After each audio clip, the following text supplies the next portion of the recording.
Pero kung bago ka pa lang sa aking channel, paki-like, share, and click the subscribe button and the notification bell para lagi kayong updated sa mga parating ko pang uploads.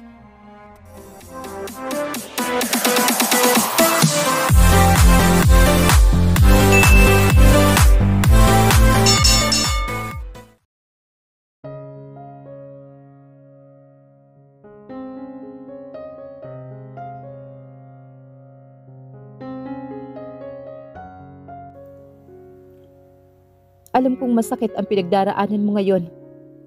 Pero hindi makakatulong kung patuloy kang magmumukmok at magkukulong rito. Bumalik ka na sa trabaho para malibang ka at maisip mo na kahit papaano ang pag-iwan sa'yo ng babaeng yon. Payo sa kanya ng ninong Donald niya. Noon na ginawa naman niya. Pumasok siya sa trabaho. Binalikan niya ang responsibilidad niya. Kahit paano naman ay nakalimot siya. Nang isang beses na pumunta siya sa bahay ng ninong Donald niya upang may kuhanin sa study room nito, ay hindi niya akalain na doon niya matutuklasan ang dahilan ng biglaang pag-alis ni Madel. Hinding-hindi niya makakalimutan ang araw na iyon. Kahit matagal na siyang bumukod ng tirahan, ay sanay pa rin siyang makapaglabas-masok sa bahay ng kanyang ninong Donald. Kailangan niyang kuhanin ang contract na naiwan sa study room nito. Mayroon siyang meeting ng araw na iyon sa isang Japanese client at dadalhin niya ang kontrata na iyon. Nakalimutan iyon ipadala ng ninong niya sa driver nito, kaya naman siya na ang nagsadya na kunin iyon. Ipinabigay alam niya muna iyon sa kinilalang pangalawang ama at pumayag naman ito. Sinabihan pa siya nito na dumiretso na lamang sa study room nito.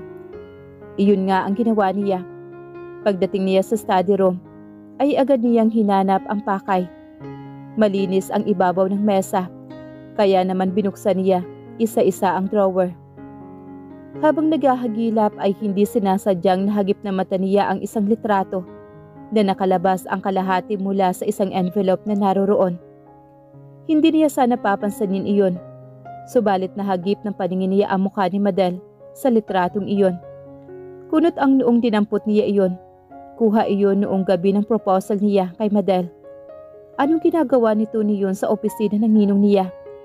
Kinuha niya ang envelope at inilabas ang laman niyon. Nanginginig ang mga kamay na isa-isang tiningnan niya ang mga larawan na naroroon. Karamihan ay ang mga larawan ni Madel ang naroroon. Sa ibang larawan ay magkasama sila ng makasintahan at ang isang larawan naman ay may kasamang ibang lalaki ng kasintahan. Nag-iigting ang mga panga din na nampot niya ang isang papel na naglalaman ng report mula sa isang private investigator. Hindi siya makapaniwala sa mga nabasa. Ipinaimbestigahan ng ninong niya si Madel. Hawak pa niya ang papel nang pumasok naman si Donald sa study room. Anong ibig sabihin ito? Pigil ang galit na tanong niya rito. Maupo ka. Mag-usap tayo. Mahinahong sagot naman ito. Hindi ka babakasan ng takot na natuklasan niya ang ginawa nito. Ipaliwanag niyo sa akin kung anong ibig sabihin nito. Pinaimbestigahan niyo si Madel? Aniyang hindi kumilos sa kanyang kinatatayuan. Narinig niyang nagpakawala ng isang buntong hininga ang kausap. Bago ito nagsalita. Tama ka. Nagpaimbestiga nga ako. Bakit? Gusto kong makasigurado na ang babaeng pakakasalan mo ay nararapat para sa'yo. Para na rin kitang anak. Kaya naman ang gusto ko lang ay makakabuti sa'yo. Hindi mo kailangang panghimasukan ang buhay ko. Alam kong malaki ang utang na loob ko sa inyo at hambang buhay kong tatanawin iyon. Pero wala kayong karapatang gawin ito sa akin. Sabi niyang hindi pa rin makapaniwala sa natuklasan. Kayo rin ba ang dahilan kung bakit biglang nawala ang babaeng pakakasalan ko? Hindi naman ito kumibo sa sinabi niya. Sagutin niyo ako! Dahan-dahan siyang lumapit dito. Kalimutan mo na ang babaeng yan. Hindi siya ang nararapat na pakasalan mo. At alam niyo kung sino ang nararapat para sa akin? Si Diana ang pakasalan mo. Siya ang higit na mas nararapat para sa'yo. Ano? Muli ay hindi makapaniwala sa narinig. Nababaliw na ba kayo? Hindi lingid sa kaalaman mo na matagal nang may pagtingin sa'yo si Diana. Naniniwala ako na matututunan mo rin siyang mahalin. Mahal na mahal ka ng anak ko. At alam ko na kahit kailan ay hindi ka ipagpapalit ni Diana sa material na bagay. Katulad ng ginawa ng babaeng yun sa'yo. Anong ginawa niyo para lumayo si Madel? Nagpaimbestiga ka kaya alam kong alam na alam mo kung gaano ko siya kamahal. Nababasa na ng luha ang mga mata niya. Pero pinigilan niyang tumulo iyon. Nagpupuyos ang dibdib niya sa galit. Kasabay niyon ay tila muling ipinaalala sa kanya ang sakit ng biglang pag-iwan ng ex-fiancé sa kanya. Mahal, alam mo ba kung anong ginawa ng babaeng sinasabi mong mahal mo? Inalok ko siya ng 3 milyon at hindi na siya nag-isip ng matagal at tinanggap niya ang alok ko. Iyon ba ang babaeng pakakasalan mo? 3 milyon lang ang halaga mo sa kanya? Anong karapatan mong gawin yon? Hindi na niyang napigilang sumigaw. Sinira mo ang buhay ko! Hindi ko sinira ang buhay mo. Mahinahon pa rin ang boses na sabi nito. Hindi malang natinag sa pagtaas ng boses niya. Donald has always been a man of confidence. Wala itong kinatatakutan. Isa iyon sa dahilan kung bakit matagumpay ito. At isa iyon sa mga hinahangaan niya rito. Pero sa ngayon, ang paghangang iyon ay napalitan ng galit. Iniligtas kita mula sa isang malaking maling desisyon. Hindi siya nagsalita sa sinabi nito. Pakiramdam niya ay nanlalambot ang tuhod niya. He felt betrayed. Itinuring na niya itong pangalawang ama. Kaya naman mas doble ang sakit na nararamdaman niya. He was stabbed in my back by the man he treated as his family. His only family. Pakasalan mo si Diana. Iyon ang makakabuti para sa'yo. Muling sabi nito nang patuloy siyang hindi umiimik. Binigyan niya ito ng isang hindi makapaniwalang tingin bago nagsalita siya. You're unbelievable. Iyon lang at iniwan na niya ito. Nawala sa isip niya ang meeting niya sa kliyente at nag-drive pa uwi sa bahay niya. Galit na galit siya sa kinilalang ama. Habang nagmamaneho ay hindi niya mapigilang mapasuntok sa manibela. Pakiramdam niya ay pinagkaitan siya ng karapatan na makapagdesisyon at kontrolin ang sariling buhay niya. Nagagalit din siya kay Madel. Hindi siya makapaniwala na kaya siya nitong ipagpalit sa pera. Pakiramdam niya tuloy ay wala siyang kwentang tao. Kayang-kaya siyang ipagpalit ng babaeng minamahal sa 3 milyon. Parang umi-echo pa sa pandinig niya ang sinabi ng ninong Donald niya. 3 milyon lang ang halaga niya. Muli siya napasuntok sa manibela. Hindi ko kayo mapapatawad. Hindi ko kayo mapapatawad. Paulit-ulit na sabi niya. Napukaw ang pag-iisip niya nang maramdamang gumalaw naman si Diana sa tabi niya. Yumakap ang isang kamay nito sa kanya. Kunot noong nilingon niya ito. Nakita niyang payapa na ang pagkakapikit ng mga mata nito at malumanay rin ang paghinga nito. Kaya alam niyang tulog na ito at hindi nito sinasadya ang pagkakayakap sa kanya. Maingat na iniangat niya ang kamay nito at inilapag sa higaan upang hindi ito magising. Dahan-dahan siyang bumangon at naupo sa gilid ng kama. Nilingon niya ang asawa na mahimbing nang natutulog. Sa totoo lang ay hindi naman siya bulag sa mga effort nito. Alam niyang ginagawa nito ang lahat para maging isang mabuting asawa sa kanya. Ginagawa nito ang lahat para mag-work ang pagsasama nila. Alam niyang mahal na mahal siya nito. Kaya tinitiis ng babae ang lahat ng pambabaliwala niya rito. May mga araw na naaawa siya rito kapag nakikita niyang nasasaktan o nadidismaya ito dahil sa hindi niya pagpapahalaga sa mga ginagawa nito. Pero sa tuwing maaalala niya na ito at ang ama nito ang dahilan kung bakit hindi niya kasama ngayon si Madel. At sa tuwing maaalala niya ang sakit ng damdamin na idinulot ng pangingialam ng ama nito, sa buhay niya ay napapalis din ang awa na nararamdaman niya para rito at napapalitan iyon ng puot at pagkamuhi. Marahil nga ay mali na ibunto niya rito ang galit niya, subalit wala siyang pakialam. Ang nangingibabaw lamang sa kanya ay galit at ang pagnanais na iparamdam din sa mga ito ang sakit na nararamdaman niya. Pakiramdam niya ay nawalan siya ng kontrol sa buhay niya. Kaya ang pagpapakasal kay Diana ay ang takbo na magiging pagsasama nila, ang tanging magkukontrol niya na hindi pwedeng panghimasukan ng ninong niya. Tumayo siya mula sa pagkakaupo at nagtungo sa sala at nahiga sa sofa na naroroon.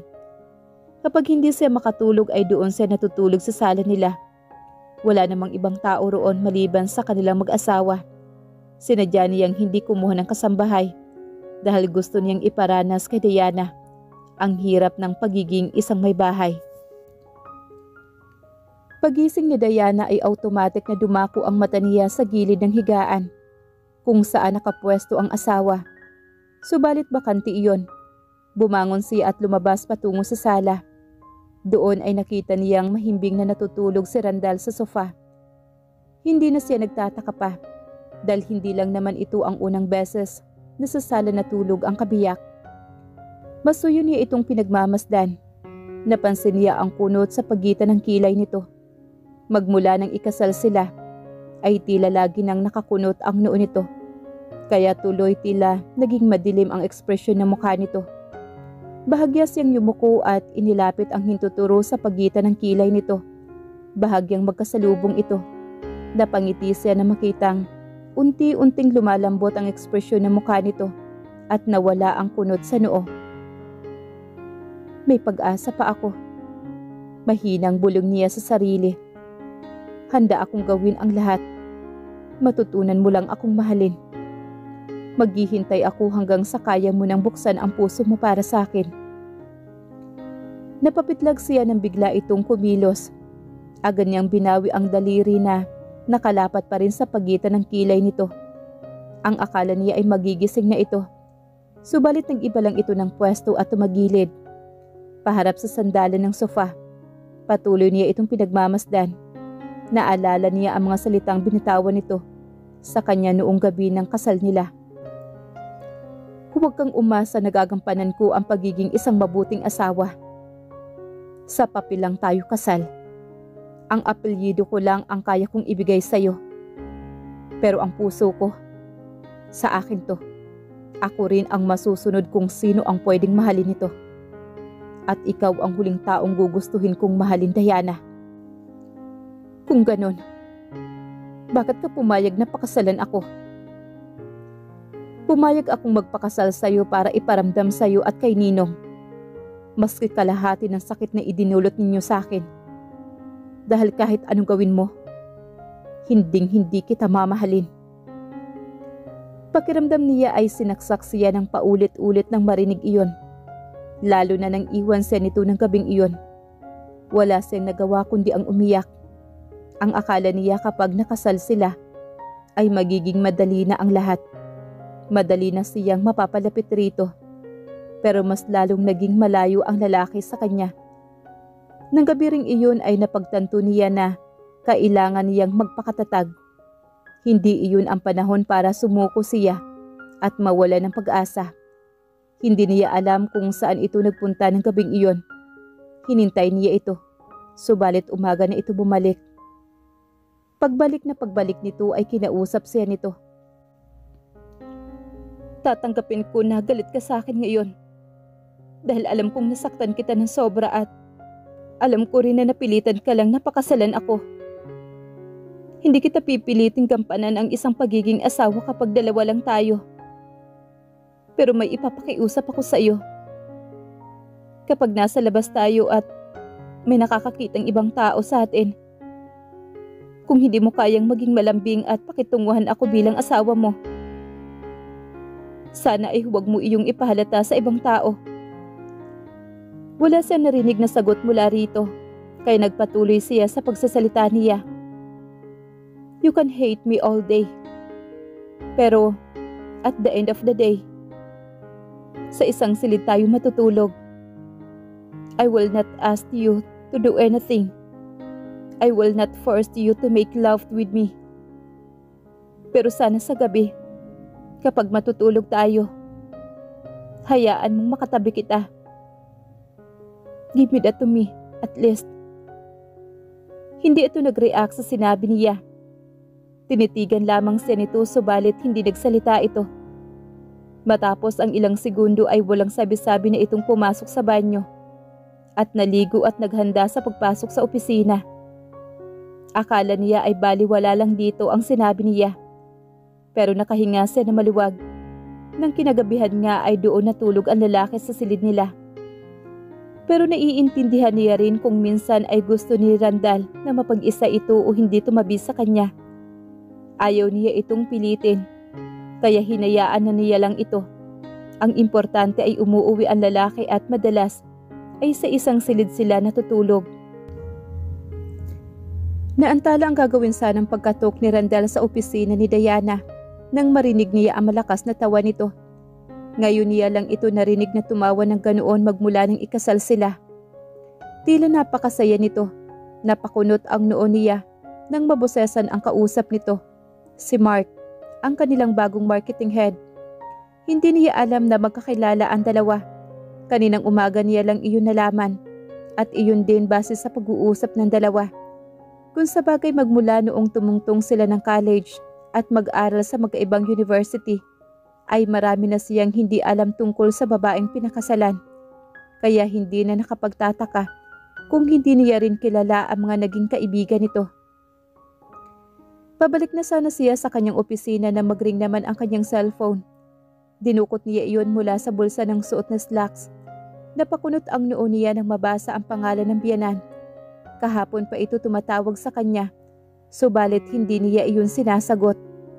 Wala siyang maisip na kailangan nito sa kanya. Hindi naman siya nagkulang sa report na ipinadadala niya rito. At kung may mga tanong ito ay ipinadadala nito sa driver nito at nakikipag-coordinate iyon sa sekretarya nito. Nakakasiguro siya na walang kinalaman sa trabaho ang paka nito sa pagtawag sa kanya. Para sa kanya ay wala na siyang dapat na pag-usapan pa. Pinutol na niya kung anuman ang nag-uugnay sa kanilang dalawa. Kung may utang na loob man siya rito, ay nabayaran na niya iyon. Dahil ang kapalit ng utang na loob na iyon ay ang sarili niyang kaligayahan. Muli niyang ibinalik sa bulsa ang cellphone na nasa loob na siya ng opisina niya nang makatanggap naman siya ng isang text messages mula kay Donald. Binasa niya iyon. I have to talk to you. Matapos basahin ay inilapag niya sa lamesa ang cellphone. Wala siyang balak na replyan ito. Nagpapakaabala na lang siya sa trabaho. Hindi niya namalayan na ang oras na pala ng meeting nila kung hindi pa iyon ipinaalala sa kanya ng sekretarya niyang si Karen. Nang lumabas siya ng opisina ay halos kasabay niya ring lumabas si Diana. Ng opisina nito kasunod si Mark. Nauna lang ang mga ito ng ilang segundo. Sinadya niyang bagalan ang paglalakad upang hindi makasabay ang mga ito. Hindi naman siya napansin ng dalawa na tila masayang masaya pa sa pagkukwentuhan. Muling napakunot ang noo niya at hindi niya maintindihan ang tila nag-init ang lumukod sa libdib niya nang makitang inalalayan pa ni Mark si Diana. Parang naiinis siya na hindi niya mawari. Imposibleng nagsiselo siya dahil sigurado siya sa sarili niya na wala siyang ibang nararamdaman para kay Diana kung hindi galit. Hanggang sa nakapasok ang dalawa sa conference room at hindi siya napansin ng mga ito. Pagdating niya roon ay nakaupo na ang dalawa. Magkatabi, isang maluwag na ngiti naman ang ibinigay ni Diana sa kanya nang makita siya nito. Randall! Tawag nito sa kanya at kinawayan siya. Pinaupo siya sa bakanting upuan sa bandang kaliwa nito. Nasa kanan naman si Mark. Isang tango lang ibinigay niya rito at naupo naman siya sa tabi nito. Akala ko hindi ka pa bababa. Tatawagan na sana kita. Bulong nito sa kanya nang makaupo na siya. It's an important meeting. I wouldn't wanna be late. Aniya sa mga papel na hawak niya nakatingin. Anong oras ang meeting mo sa Korean client? Tanong naman ni Diana. After lunch. Maiksing sagot naman niya rito. Baka pwede mong isama si Mark. Suhestyon naman ito. Nilingon naman niya ito. Lalong lumalim ang punot sa noo niya. Tiningnan niya ito na parang sinasabing, bakit ko siya isasama? Tila nabasa naman ni Diana ang nasa isip niya. Well, meeting with the client is also a part of his job. Maybe he could tag along with you this afternoon para mapamilyar siya sa transaksyon natin para makilala niya rin ang kliyente. Mahabang sagot naman ito. It's just his first day. Let him be familiarized with the inside transaction and operation bago mo siya isabak sa labas. And besides, marketing was your former department.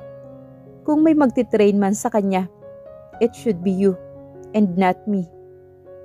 Mahabang sagot niya rito.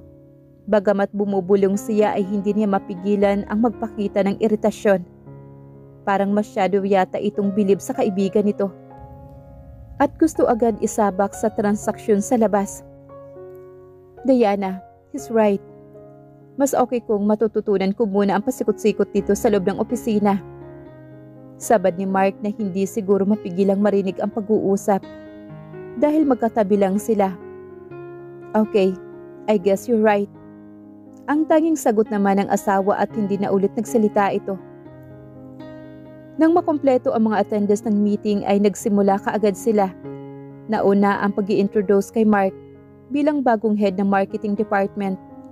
Nasama sa meeting ang sales report update and each department's performance update. Kaya inabot na mahigit 2 oras ang meeting nila. Almost lunchtime na nang makalabas sila sa conference room. Nagmamadali siyang bumalik sa kanyang opisina. Sinalubong siya ng sekretarya niya nang makitang paparating na siya. Karen, get ready. We have to leave in 30 minutes. Sabi niya rito nang makalapit. Kasama niya ito sa mga meeting na pinuntahan niya outside the office. Yes, sir. Magaling na sagot naman ito bago siya tuluyang makapasok sa loob ng opisina niya. Abala siya sa paghahanda para sa meeting nang pumasok naman si Diana sa opisina niya. Nag-angat lamang siya ng tingin sandali mula sa pag-aayos ng gamit. Subalit hindi nagsalita. Nang makitang ang asawa ang pumasok ay hindi siya kumibo at ipinagpatuloy ang ginagawa niya. Do you have time? Let's grab a quick lunch. Anyaya naman ang babae sa kanya. I don't have time, Diana. Sagot niya rito. Hindi pa rin niya ito tinitingnan at patuloy sa paglalagay ng gamit sa loob ng kanyang bag. Hihintayin pa kita mamaya para sabay tayong umuwi? Don't wait for me. I don't know kung makakabalik ako dito sa opisina. Pinindot niya ang intercom. Karen, we're leaving. Sabi naman niya sa sekretarya. Yes, sir. Sagot naman ng sekretarya sa kabilang linya. Iyon lang at binitbit ang bag at dire-diretsyong lumabas ng opisina nang walang paalam sa asawa. Ingat ka. Narinig pa niyang pahabol ng asawa bago niya tuluyang maisara ang pintuan sa likod niya. Napabuntong hininga naman si Diana nang maiwan siya nag-iisa sa loob ng opisina ng asawa. Inikot niya ang kanyang paningin sa loob ng opisina nito. Dati yung opisina ng kanyang ama. Nang maikasal sila ay nag-retired na ng tuluyan ang kanyang ama dahil matanda na rin naman ito at may mga iniinda na sa katawan. Mahina na kasi ang puso ng kanyang ama at high blood na rin ito. Dala na rin siguro ng edad nito. At si Randall ang napili nitong pumalit sa posisyon nito. Noong una ay tinanggihan nito ang posisyon pero sa bandang huli ay wala itong nagawa kundi tanggapin iyon dahil walang ibang qualified maliban rito. Miski siya ay alam niyang hindi pa niya kayang hawakan ang posisyon na iyon at ang responsibilidad na kaakibat nito. At dahil na rin siguro sa pagmamahal nito sa trabaho at sa pabrikang kinalikha na nito, kaya kalaunan ay tinanggap na rin nito ang pagiging presidente ng kumpanya. Naglakad siya palapit sa lamesa ni Randall. Malinis ang ibabaw niyon. Mula noon at hanggang ngayon ay organized ang gamit ni Randall. Everything is in order. Napatingin siya sa photo frame na nakapatong sa ibabaw ng lamesa nito. Larawan iyon ng mga magulang na lalaki. It was an old pictures. Sa larawan ay makikita ang simpleng pamumuhay ng mag-asawa. Nakaduster lamang ang babae at ang lalaki naman ay nakapambahay lang. Subalit kahit hindi magarbo ang kasuotan ng mga nasa larawan, ay mapapansin na tila kay saya ng mga ito. Nakaakbay ang tatay ni Randall sa nanay ng lalaki at ang nanay naman ni Randall ay nakasandig sa ulo sa balikat ng asawa. Kay luwag ng ngiti ng mga ito, wala sa loob na dinampot niya ang larawan upang matitigan iyon ng mas malapitan. Hindi niya mapigilang mapangiti habang pinagmamasdan ang larawan. Sa tantiyan niya ay kaedad ni Randall ngayon ang tatay nito nang kuhanan ng ito ng litrato. Kamukhang kamukha ni Randall ang ama nito. Hinaplos niya ang larawan. Sayang po at hindi tayo nagkaroon ng pagkakataon na magkasama. Sana po ay hindi kayo nagalit sa akin kung pinilit ko man si Randall na magpakasal sa akin. Ipinapangako ko po na mamahalin ko ang inyong anak ng wagas at buong puso. Kausap niya sa litrato ng mga magulang ng asawa na akala mo ay talagang naririnig siya ng mga ito. Maingat na ibinalik niya ang larawan sa ibabaw ng lamesa.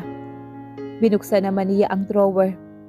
Minsan lang siya naiwan mag-isa roon, kaya hindi niya mapigilang mag-usyoso sa gamit ng asawa niya.